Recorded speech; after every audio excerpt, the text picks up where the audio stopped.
Hello and welcome to Sabbath Cafe Podcast. My name's Michelle Chung. Thank you for joining us. I was talking with a friend recently, and we were just chit-chatting, and I sort of mentioned that I had burned out in my 20s. She was very surprised.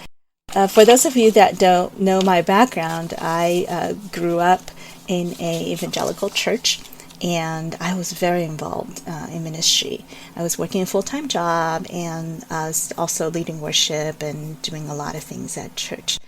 But what people did not realize was, even though everything looked great on the outside, I was having a really hard time processing through a lot of things in my life, and I burned out quite badly. I crashed and burned. And the burnout really had manifested in my life physically, emotionally. Physically, I had a lot of symptoms of stress. I had a hard time sleeping. My body just refused to cooperate. And I had to see doctors, but they couldn't solve a lot of the symptoms I had. And emotionally, I was also going through a really hard time. I would break down at the most inopportune times. But being Asian, in our background, you just don't tell people about it. But I'm glad that I had good friends and I had good counsel that recommended me to go get some help, and that gave me permission to stop and gave me some insights. And through that period, I was able to get some understanding about who I was, and I wanted to share that with people today.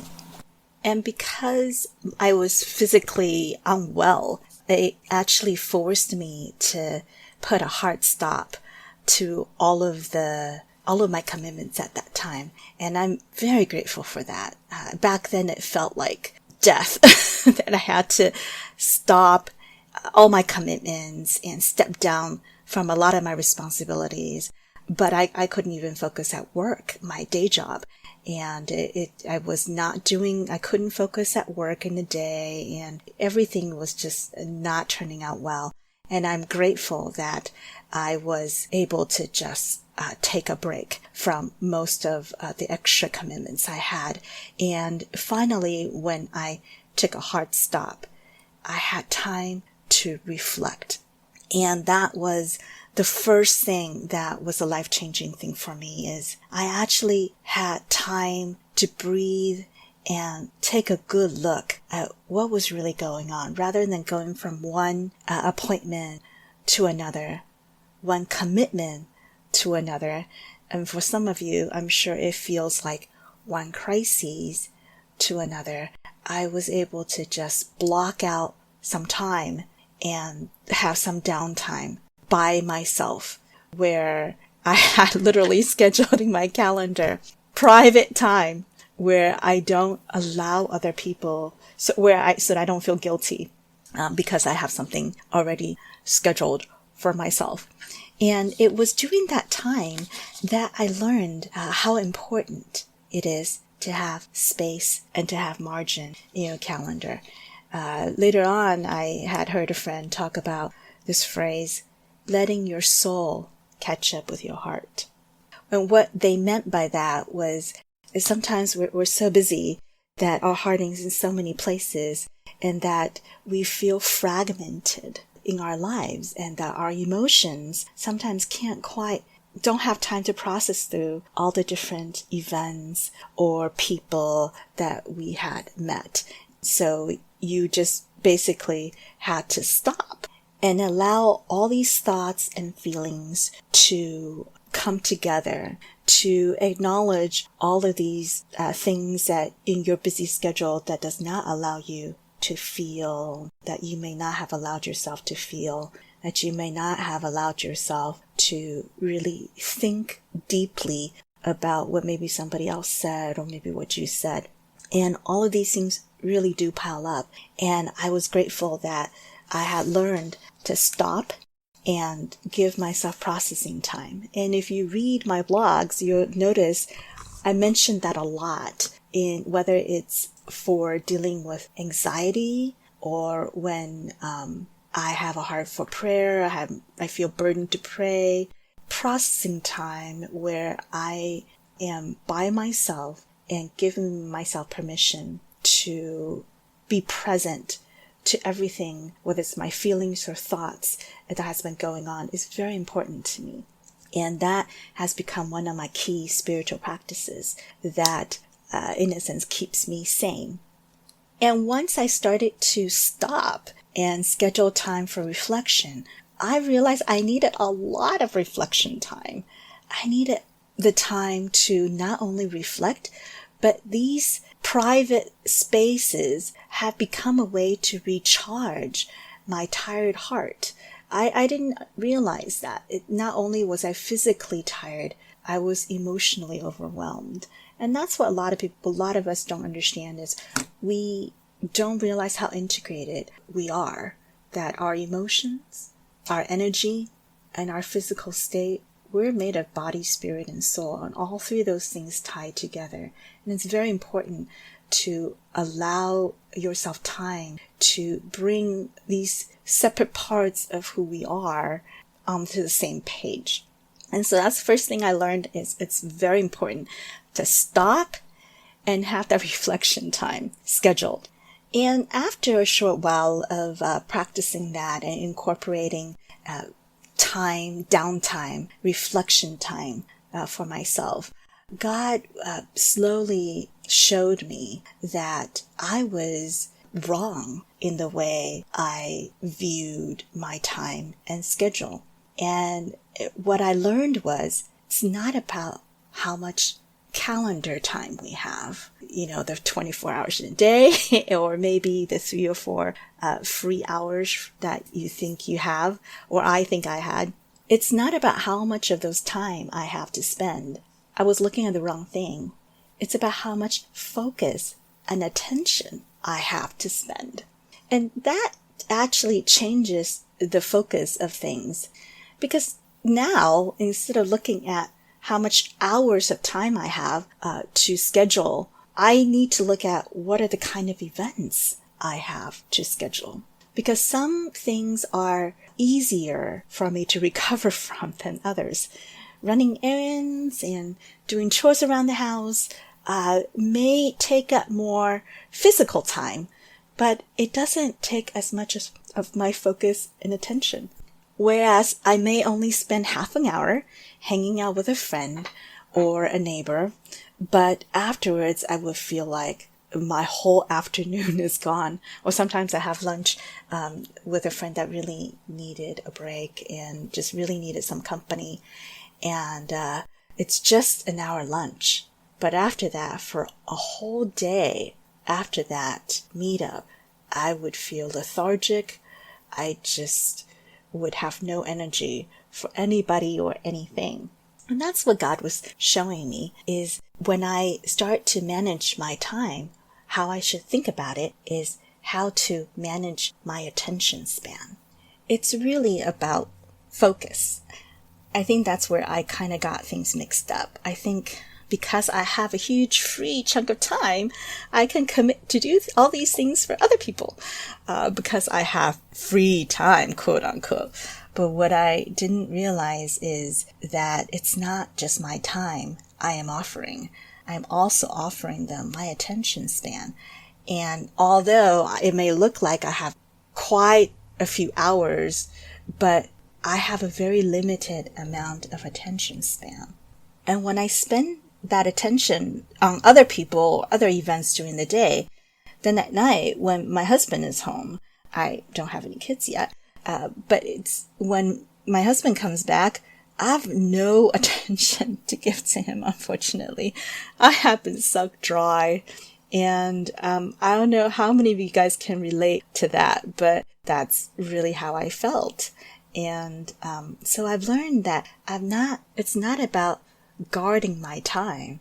It's about guarding my attention span so that when I'm spending time with my loved ones, with my family, my husband, I actually do some caretaking for my parents. that it's important when I spend time with the people or friends or events that I truly care about, that are my top priority, that I can give them my 100% attention as much as I can. And so it's not just about scheduling time, it's about scheduling my attention. And I need to reserve my focus on people and projects that are most important to me. I need to be intentional. And this is when I learned how to say no. I used to feel really guilty about saying no to people. I sort of grew up in a culture where it's not socially acceptable to say no. You're almost expected to accept every request you have. And I've sort of since I have to grow out of it. And because I realize saying no and drawing boundaries is part of my being responsible to my life and my commitments. And as many of you know, the older you get, actually you have less focus and less time because physically we get tired more easily, we don't have as much energy, and it's not as easy as before to have the focus, as much focus as before. And so now I realize I have to be faithful to what little attention span I have for my projects. Working on my blog, working on my podcast, these are something that's on my heart, and I want to reserve time and attention for that. I also have some research projects that I want to put on top priority.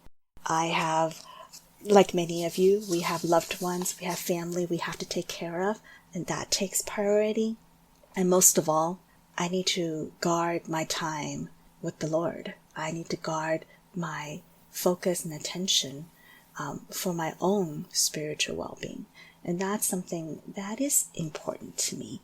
And unfortunately, when I say yes to other people, the more I say yes to things that are lesser priority, the less attention and time I have for the people and the projects that are truly important to me.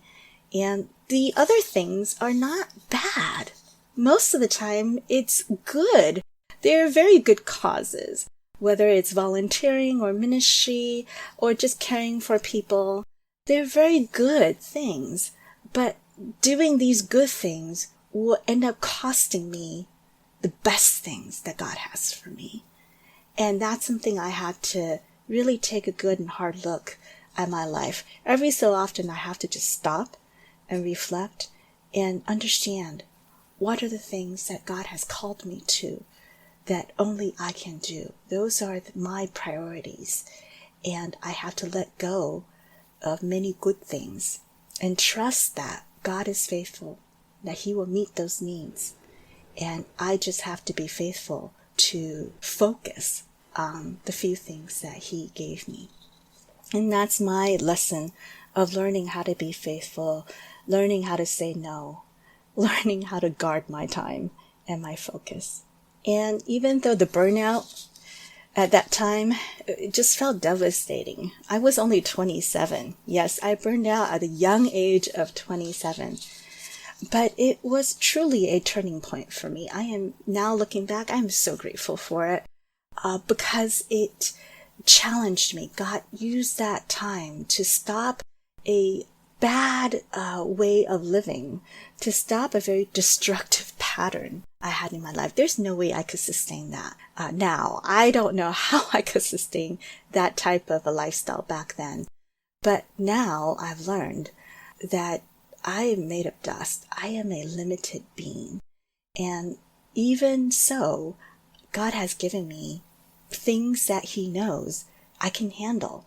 But what is important is I need to constantly remember what are my priorities and be careful to schedule my focus and attention on the things that are most important to me. And let God worry about the things that He hasn't really called me to do. And so I wanted to just share that with people because I'm sure that many of us wrestle with that. how to manage our time, and maybe feeling like we're pulled in 3, 4, 5, 6 different directions, and we're wondering, how can we do it all? Well, my friend, you don't have to do it all. In fact, you can't do it all. But maybe when you take time to stop and really look at what is most important to you, then God can help you also to be faithful to the best things in your life. Well, thank you for listening, and that's all the time we have today. Have a wonderful day, and we'll see you next time. You have been listening to Sabbath Cafe Podcast. If you enjoyed this, please visit sabbathcafeblog.com for more information. Thank you.